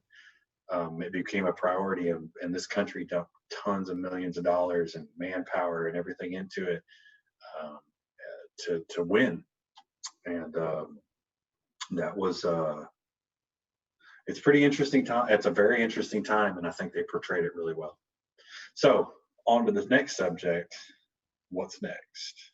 Well, I'm definitely gonna let you pick because I feel like I picked. Well, I don't feel like it. I picked this one 100%, and then Mickelson picked the last one. So Well, let's see what you got going on here with Sunshine, and see if that's needs to be in the running, or are you just teasing me with Sunshine? uh, I'm not ready to. I still have to get to the right spot to show you the Paging scene I wanted. Dr. Faggot. To show you the scene I wanted. It's definitely sci-fi, so it fits in that, and it's a really great sci-fi movie, but it falls into the trap of not knowing how to clean up. But it's still like one of my favorite sci-fi movies. So I'll show you this one scene, and maybe we can decide. And I'll just put it on the website or in the Excel document. Do you feel in charge? What movie we're gonna do after we close out. But you'll definitely get to make the final decision. And no, I don't feel in charge.